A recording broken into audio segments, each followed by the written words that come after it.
Welcome to Real Money with Lisa Chastain. Lisa Chastain is a best-selling author and money coach known for her work in money mindset and financial transformation. Her approach focuses on the truth that money is emotional before it's mathematical, and that lasting financial freedom begins with changing the way we think, feel, and behave with money. On this show, Lisa explores the psychology of wealth, abundance mindset, financial literacy, and the deeper beliefs that shape everything from debt and income to entrepreneurship, side hustles, and building multiple income streams. If you're ready to shift your relationship with money and step into a stronger wealth mindset, you're in the right place. Here's your host, Lisa Chastain. Welcome to Real Money with Lisa Chastain. This isn't earth-shattering news. Women have historically retired with less money than men. We've had fewer rights than men. We've taken on career breaks while caregiving. We've lived longer, and for decades, much of the financial advice that women have received has been built around men, male earning patterns, male trajectories, and male traditional structures. But here's the important part. Today, the world is changing, and it's changing fast. We know that. Women were starting businesses at record rates. We're controlling more wealth than ever before. We're leading households, investments, companies, and financial decisions that we've never made historically. Today, a lot of the old financial advice has not evolved with us. Some of the issues are still present. Linear careers, advice given to men about linear careers, single income households, traditional marriages. We're seeing this real time in personal finance, and financial systems that don't reflect how modern women actually live and build wealth. Meanwhile, you know I'm going to say this, one of the biggest financial voices in America is still telling people to stop investing while paying off debt. Dave Ramsey, it's time for a regime change. We need to talk about it. This conversation is not about blaming men. You've done a good job with what you've had, but also marginalized women in the conversation. And today, it's not about pretending that traditional financial advice never helped anyone. It did, but it's time for a change. Women are entering a completely different financial era now. We can't be listening to experts who came about 30 years ago, 20 years ago, speaking to men primarily. The world has changed. Financial context, financial framework, financial lens, financial advice has got to change with it. We need frameworks that account for emotional intelligence, identity, forgiving realities, nervous system safety, modern relationships, and long-term wealth building, not just budgeting harder. And honestly, this is exactly why I get frustrated with modern financial content. It pains me to watch these videos over and over again of people spilling out the same advice that they were given decades ago as if it works today. It doesn't. We got to stop with just information. We know how money works. Less tips, less hacks, less rules, less steps to financial freedom. Information with context is not transformation. Most people already know what they should be doing. That's not the problem. Lots of financial education over the last decades, especially with YouTube. We know how to get financial information, but we have people who are trying to build wealth with the nervous system stuck in fear, identities built around scarcity, and financial frameworks that don't actually fit their lives anymore. And that's why my work is different. I'm not here to teach women how to become smaller, more restricted, more ashamed, more hyper-controlled around money. I'm interested in helping women become more capable, more regulated, more self-trusting, more financially intelligent, more emotionally intelligent, more powerful. Because wealth is not just math. Wealth is identity, it's capacity, and wealth is emotional resilience under pressure. I'm Lisa Chastain, and today we're talking about the financial rules that women were taught to follow to be good girls that are actually hurting us and why we've got to change them, and we've got to change them now. This comes from Dave Ramsey's framework. I'm going to tackle each framework. I'm going to talk about why it doesn't work for women and about what you can do differently. And if you're looking for an alternative voice in finance, you have found the right channel for you. Let's lean in. All right. So rule number 1, track every dollar. This is a budget shame trap. This is one of the most common rules in traditional finance, and it says track every dollar. Budget harder, categorize everything, watch every expense, and listen. Awareness matters. But for a lot of women, budgeting actually stops becoming awareness and starts becoming emotional surveillance. Every purchase starts carrying emotional weight. You buy dinner, you feel guilty. You spend money on yourself, you feel irresponsible. You go off budget and suddenly you feel like you failed. This is where traditional financial advice completely misses the emotional reality of money. Because money is never just money. It's identity, it's safety, it's freedom, it's self-worth, it's control, it's approval, and it can be fear a lot of times. So we are already carrying the majority of financial shame. Why? 85% of the world's wealth is spent by women. 85%. So when we hear track every dollar, budget every dollar, don't spend, which we're going to talk a lot about in this video, it just adds shame on top of shame on top of shame, as if our decisions are wrong and that they're bad and that our spending is the problem. That's not actually the case. That's not actually the case. It's the same as psychological dieting. Budgeting is the same as psychological dieting. And layered for years and years and years that women are the problem, over control actually creates backlash. You've done it. I know you've done it. Hold back, hold back, hold back, hold back, save, save, save, save, save, and then just blow all of your money in a weekend or at a concert or at a music festival and say, fuck it. I'm done with this. I can't do it anymore. It's the same as dieting. You diet, and then you binge on the cake and then you feel horrible. And it just creates this shame cycle all over again. It's not anti-awareness. I'm not anti-awareness. I think it's really important that you stay connected to your dollars, but I am anti-shame. And the Dave Ramsey paradigm perpetuates shame over and over and over again. There's a difference. What I teach instead is values-based cash flow. Automate, set up accounts for different purposes. Fund those accounts first. Fund saving, fund investing, fund your bills account. Fund those accounts first. And then whatever you have left to spend, spend freely. You will make sure your needs are met. And if you're in a cycle of your needs not being met, that's where we start, because there's an underlying emotional reason for that.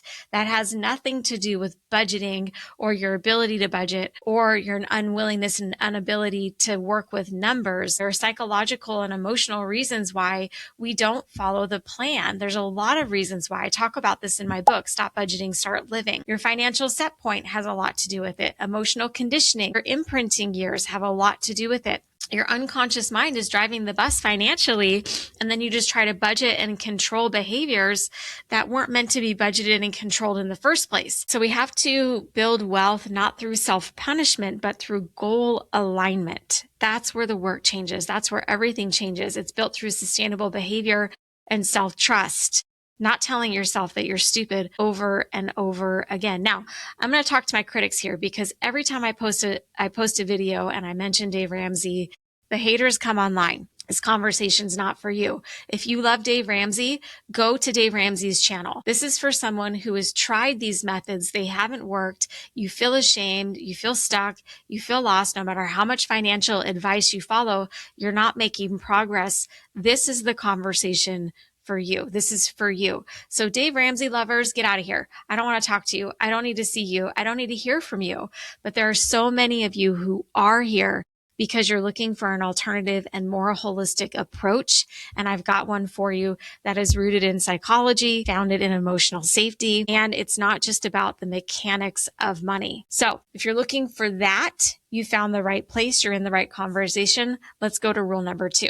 This one sounds disciplined on the surface, and we've heard over and over and over again by Susie Orman and Dave Ramsey, and they're getting older and their approaches don't work so much anymore. And if you could just be disciplined, you would have everything that you want.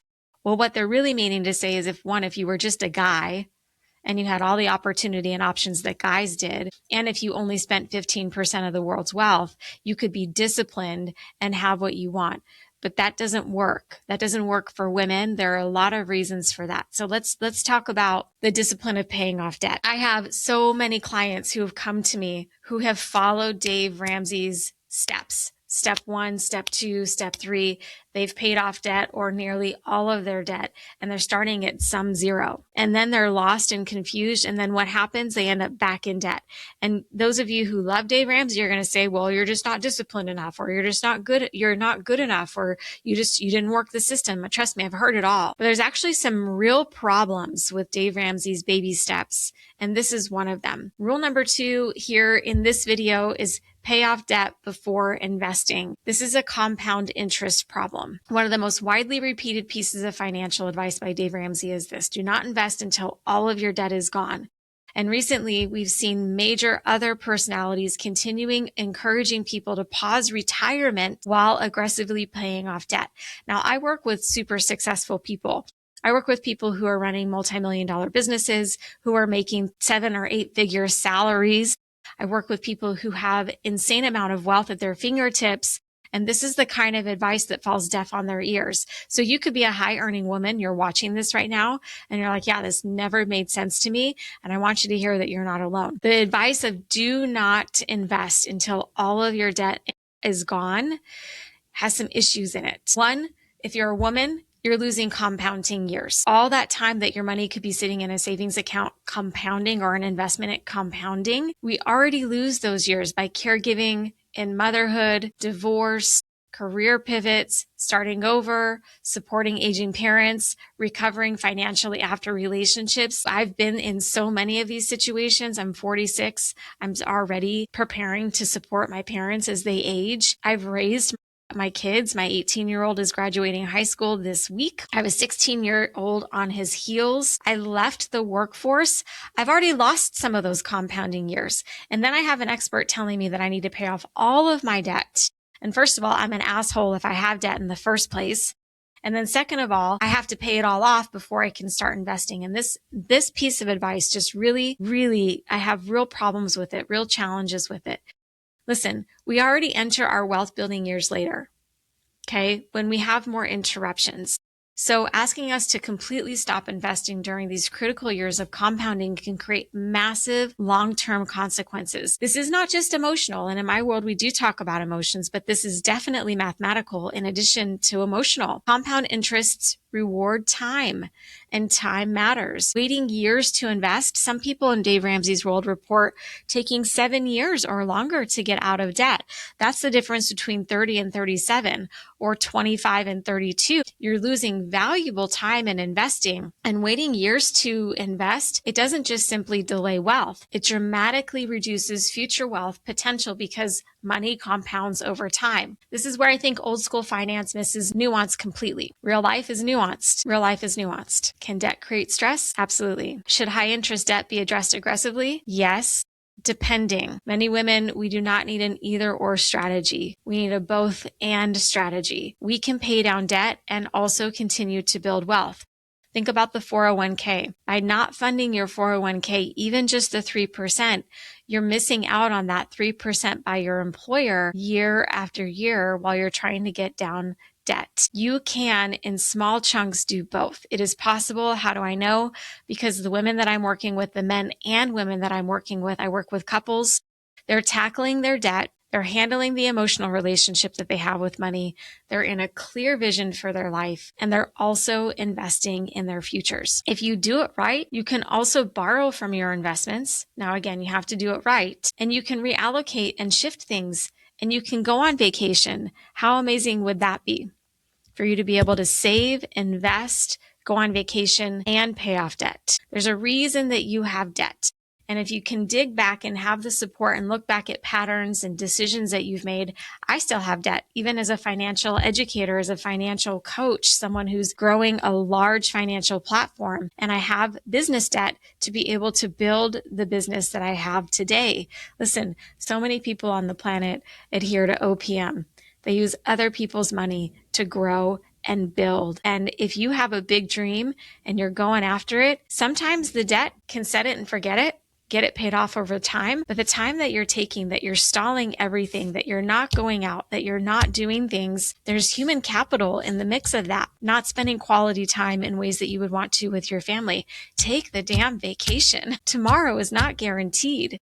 There's a difference between fear-based financial advice and an emotionally intelligent strategy that says we build stability while continuing to move forward. These are very different nervous systems and very different outcomes by experience of life. Having debt does not make you a bad human being. You wouldn't know that if you were in Dave Ramsey's world. Having debt doesn't make you irresponsible. Having debt maybe just means that you have a life that you're willing to grow, that you have a dream that needs to be fed. And there are a lot of reasons why people have debt. And I know there are a lot of reasons why you have debt. It is too simplified just to say, stop your life and don't do anything until you're out of debt. We need a more sophisticated, more elevated, more relevant conversation. And underneath all of that is a deeper conversation that most financial experts never address, and that's identity. And that's what we're going to talk about next. Hey, stop blaming yourself about the choices you're making with money. Your money patterns aren't random. Take the money personality test and find out who you truly are. Link is in the show notes. Now, I alluded to this earlier in the conversation about spending. Rule number 3, you've heard from Dave Ramsey. You have a spending problem, not an income problem. This message is everywhere. It's not just Dave Ramsey. It's so many financial experts on Instagram. I'm there. It's Facebook. I'm there. It's YouTube. Of course, we're here on YouTube and on my podcast having this conversation, but there are a lot of financial coaches out there that just spout the same information. Caleb Hammer is one of them who's doing a ton of damage emotionally for people. You'll hear this a lot. You have a spending problem, not an income problem. False. Full stop. For women specifically, you've heard act your wage, stop overspending, live below your means. And yes, people do overspend. I'm not saying that you don't. I'm not saying we don't overspend. Most women that I know are not struggling because we buy too many lattes. We're struggling because we undercharge, overgive, we have people pleaser tendencies, carry invisible labor, pause careers. That's a huge one. Pause careers, support everyone else financially, but we were never truly taught how to build financial power confidently. Now, here's why. I've got other episodes about this on my channel. Go back and watch the one about women's history in America. It's not just America, but I really focused on women's history in America. We model the world around us. This is how we learn how to become human beings. And this becomes our financial internal infrastructure. We watch the world around us before the age of 7. Those are our financial modeling years. I talk about this in my book, Stop Budgeting, Start Living. And because of those modeling years, our financial set point is in play. So, for example, you could be a high earning woman today, but if you were raised in an environment as a little child in a scarcity and fear and not enough, so many of us were, we then bring that into adulthood and we operate from a place of not enough, or we have these patterns that we run financially that are not serving us, but where did they come from? It's way too simple for people to just say, well, you're stupid. How many times have I heard that word come out of Dave Ramsey's mouth, right? We're not struggling because we're not capable. We're the most educated women on the planet today. It's just that if it wasn't modeled for us, there's a disconnect and we have to build new financial identities. We disproportionately internalize financial shame because we're conditioned to feel responsible for everyone, emotionally and financially and otherwise. So we have a spending problem, but what we hear in the background is that we are the problem. Shame may temporarily change behavior, very, very temporarily, but it does not create sustainable wealth. Self-trust does, confidence does, capacity does, emotional regulation does, and financial leadership does. This is exactly what I do in the workshops that I run. We come from this place first. Identity, there are levels of change in neurolinguistic programming. It's called neurolinguistic logical levels. The lower levels of change and the least sustainable levels of change, first on the very bottom is behavior. Second is environment. So people think, and you hear this all the time in finance, if I just change my environment, if I just get a new job, if I just move to a new city, if I just budget, if I just change my behavior, I'll have everything that I want in my life. But as you keep going up the ladder to more sustainable ways to actually have transformation and change your life forever, once the behaviors, environment, the third are capabilities, which is why so many women have gone to college and why so many women are educated, because somehow over the last 30 years, we made the connection that if we can get educated, we can change and level up our lives. To a certain extent, that's true. But right now, the rubber's hitting the road for women, modern women, where we have more money, but we still feel broke. Why is that? Well, we've changed our behaviors, didn't work. We changed our environment, still there. Wherever you go, there you are. And then we leveled up our capabilities. We got degrees. I have certifications. My partner, one of my business partners, just keeps getting more certifications, thinking that that's going to change the actual root of the problem, but it doesn't. As we keep going up, there's values. What you value stems from a long, long time ago. Values as a human being, values as a woman, that's very different than men. We can have similar values, but how they present and how they operate in our worlds and our lives are very different because men and women are socialized differently. We have different values of personal space for that reason, right? So values are in there, but the most sustainable transformational levels are at the identity level. Here's why I bring up financial set point and financial imprinting. If you were raised in a world, in an environment where financial scarcity was prevalent, or where women were not financially secure. Hello, Gen X. We're right in the middle of this right now. We have an identity that's hardwired in our unconscious mind, in scarcity, in fear, in not enough. And then we just try to pile on these new behaviors and these new capabilities, but we're not operating from a new identity of safety and wholeness. So it doesn't matter how much we try to control our spending, aka behavior. First of all, we spend the majority of the wealth on the planet, so controlling our behavior will only work to a certain extent because we still got to spend. We still are taking care of people. We're still taking care of our households. We're still investing in our futures. This is why I believe the future of wealth is for women is not about being more restricted. It's about becoming more expanded. And I have a women's event coming up in July of 2026. I do it every year with my partner, Melissa Blinn. This is why we talk about our capacity. It's about expanding more skilled, more supported, more regulated, more financially literate. Yes, but once we get the literacy, once we know what we know, we've got to become more emotionally resilient, more in control, more willing to advocate for higher income, bigger opportunities, to hold more. We do not need smaller lives as women. We need larger identities. And this advice that we've been getting over the last 30 years by Dave Ramsey holds us small. Now let's talk about the next one, something that creates a lot of financial reaction in personal finance. And I get comments about this all the time. Again, if you're here and you love Dave Ramsey, go love on his channel. I don't need the haters here. Hey, if you're here to change your life with money, you've got to know that change happens 1 minute at a time. Let me be your daily reminder of where to focus so that you can have everything that it is that you want. 1 Minute Money Mindset. Link is in the show notes. I want to talk about something real though, something that keeps women small, something that keeps us in relationships that are hurtful for us. I just did a podcast about this with my friend Patty. Go back and watch it. We talk about women's safety. And here's the rule. Never use credit cards. Never, ever use credit cards. This is an independence problem. Traditional financial advice treats credit cards like moral failure. Cut them up, avoid them completely, cash only. Well, first of all, cash doesn't work post-COVID. So we can just throw that one right out the window. But if someone is drowning in consumer debt, I understand why temporary restriction may help. Put the cards on ice. I use this in my classes too. Sometimes temporarily may be one of the best pieces of advice is don't cut it up, and for sure don't cancel those credit cards. But you can literally just put them in a plastic bag, fill the bag with water, put it in the freezer. It literally freezes your credit cards. You can still use them if you need to, but it's going to take you a minute to get to them. So you can put your cards on ice, literally. I've done this with clients before and they call me and say it worked. I had to slow down. I had to really think about what I was doing. But for the love of God, please, please, please do not follow this advice if you're playing a big game in life. And also if you're just human today in the 21st century. Okay. So by teaching women specifically that to fear credit instead of understand it, it creates long-term vulnerability. Credit is not about spending. It's about access, options, flexibility, independence. Everybody loves points.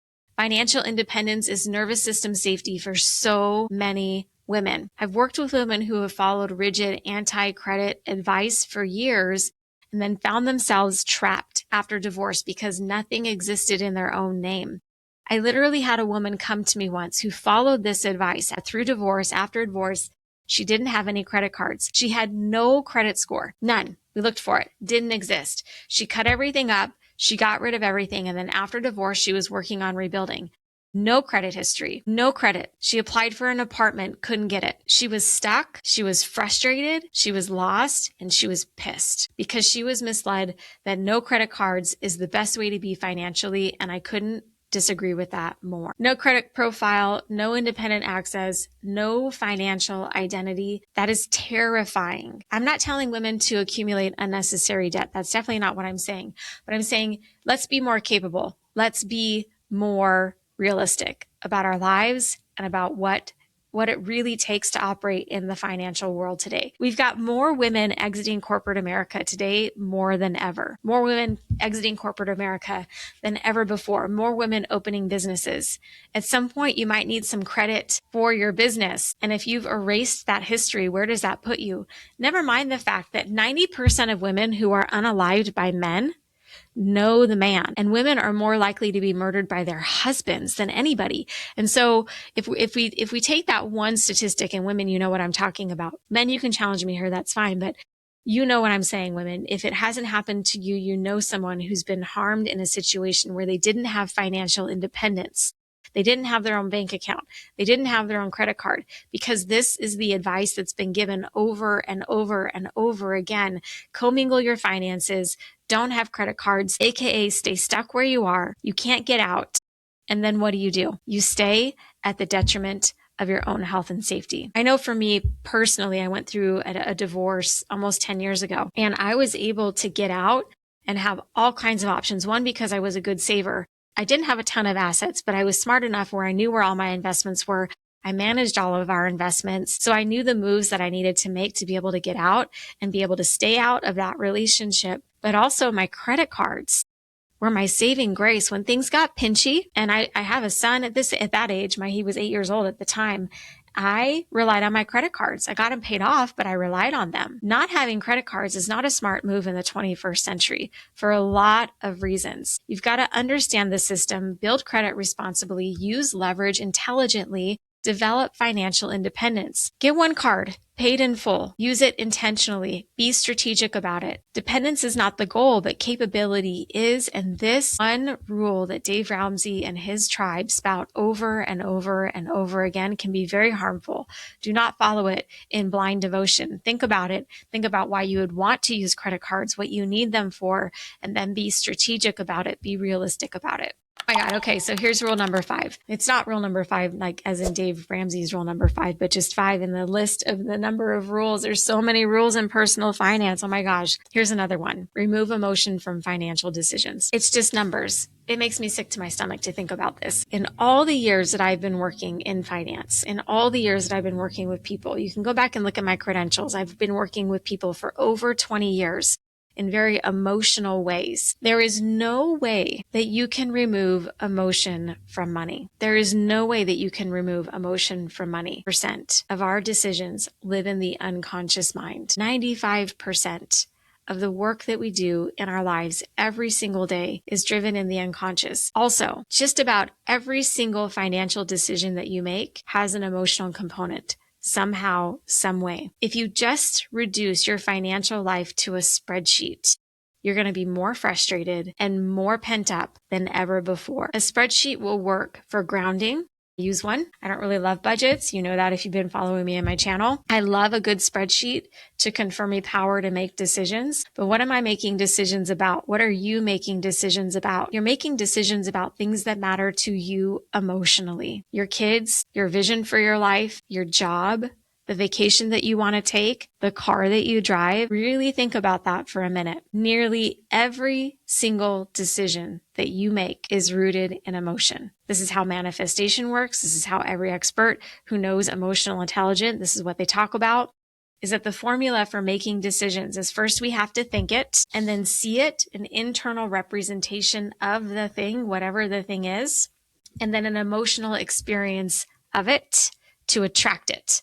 That's how the law of attraction works in our life. And without even knowing it, that's how our unconscious mind works every single day. So when you think something, thoughts become things. When you think something, then you're immediately, your brain goes to seeing it. And this is why also a lot of people do not create the wealth that they desire, because you don't have an actual internal representation of it for you. Maybe you've seen Tony Robbins' Castle and you think that's nice. So you see what wealth could be. But if it doesn't resonate with you, you'll never create it. If it's not deeply, deeply personal for you, you'll never create it.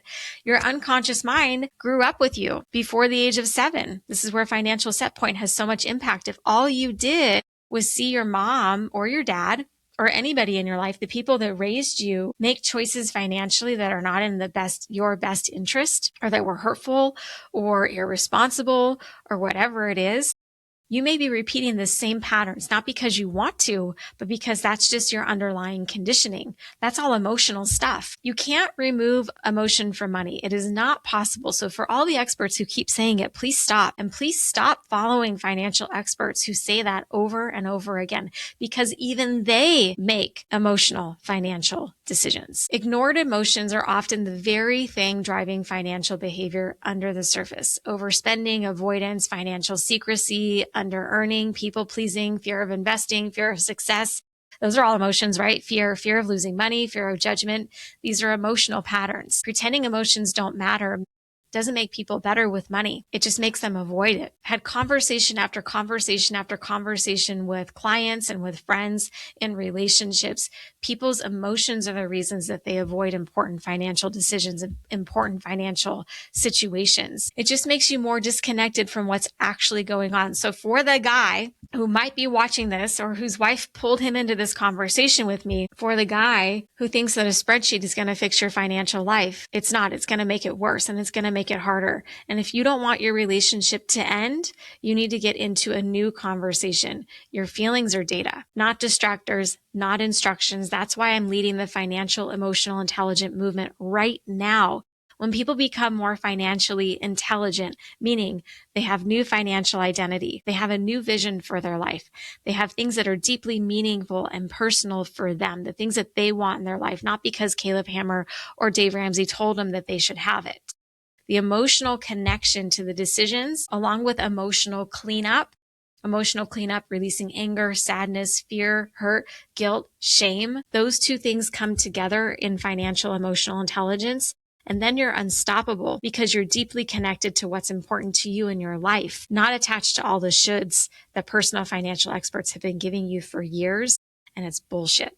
And it's time for a new way of being and a new way of communicating about our finances. The shame that you have around debt matters. The fear that you have about investing matters. Emotions often reveal where healing, boundaries, education, support, and identity work are needed. Most people do not have a math problem. They have an avoidance problem, a shame problem, a nervous system problem, a self-worth problem. This is exactly why we're seeing Oprah have this conversation real time on her channel. Oprah's talking about money therapy. I'm not a therapist, but I will tell you that your emotions are more important than any spreadsheet. And when you can get in touch with those first, release the negative emotions, and level up and learn to relate money to joy, money to happiness, money to satisfaction, not the other negative things, you're actually going to be more healed, more healthy, and more vibrant over time because you have a deep personal connection to the meaning of money in your life, not just the fear that's been running in the background over time. People already know, listen, you already know that you should save money. You already know that you should invest. You already know that you should stop overspending. The gap is not information, it's emotional capacity. So a question, can your nervous system actually tolerate success? And what would success mean for you? Can you hold wealth? Can you make decisions under pressure? Can you recover from mistakes without collapsing emotionally? That's the real work. And frankly, that's the future of finance. Pause. If you're successful on paper, but still don't feel as powerful as you know you can be with money, the Wealth Within is where we change all of that. Link is in the show notes. Finally, I'm going to end with this one rule. This is a rule that sounds the healthiest on the surface, but can become dangerous when taught without nuance. Couples should combine everything. A lot of traditional advice We've seen this renaissance of trad wives. We've watched religious communities, ultra-conservative religious communities give this advice. It teaches that finances should be fully combined, and it's the only way to operate in a healthy marriage. One account, one system, everything's shared. And for some couples, that works beautifully. But presenting it as the only healthy model ignores modern reality because we're living very differently today. We're building businesses. We're leading households. We're leaving unhealthy relationships. We're marrying later. We're remarrying. We're blending families. We're creating wealth independently. And financial abuse is real. What every woman should know how to do is access money, build credit, manage accounts, understand investments, and maintain financial capability independently. That's not distrust. That's maturity. A healthy partnership is not about dependence. It's about transparency, communication, and mutual capability. That has nothing to do with banking out of the same account. That has everything to do with open communication and financial emotional intelligence. You can absolutely build shared financial goals while still maintaining personal financial awareness and independence. And honestly, every adult should be able to operate financially independent and on their own. Not because we expect relationships to fail, but because self-trust matters. This one piece of advice can save a life if you have an exit strategy. You don't know what you don't know. I didn't know what I didn't know in my first marriage, but I was so grateful that I knew my finances and I had financial independence and I had credit cards in my own name. I had my own credit history. I had my own financial accounts. I had my own business. And because of that, I was able to leave a marriage that was not supporting me and was not serving me. And I was able to leave a man who had a lot of healing to do. And I hope today that he's doing his healing journey. But his road to recovery from addiction was not mine to own anymore. For these reasons, I believe that Dave Ramsey needs to change some of his advice. And also for those of you who are following financial experts who give you no other option but these, I would invite you to check out the advice that I'm giving on my channel and other financial experts who know what balanced and healthy and whole financial advice truly looks like for women today, because this is the conversation that is changing before our very eyes. And it's time for you to jump in and be a part of a conversation that's happening all over the world for women. I'm grateful to lead that conversation, by the way. And I'm grateful that you're here and you found me in whatever way that you did. Here's what I believe. Women are entering the greatest wealth shifts in modern history. How cool is that? Old financial systems were not fully designed for women's realities in mind, and the future will absolutely be with this conversation today. The women who thrive financially in this next era will not simply be the most restrictive, will be emotionally intelligent, will be adaptable, self-aware, regulated, capable, and the most willing to lead. If traditional financial advice has made you feel ashamed, behind, too emotional, bad with money, or incapable, maybe the issue isn't you anymore, and it never was to begin with. Maybe the framework itself was just incomplete, because wealth is not just accumulation. It's safety, choice, confidence, leadership, freedom, and capacity. And becoming wealthy is not just about learning how money works. It's about becoming the kind of person who can safely hold, lead, grow, and trust herself with money. And that's what we're talking about here on Real Money. And if this conversation resonated with you, subscribe to my channel, share this with another woman, have the conversation about what's working for you and what you know you need to change. And I'll see you next time. Thanks for joining me.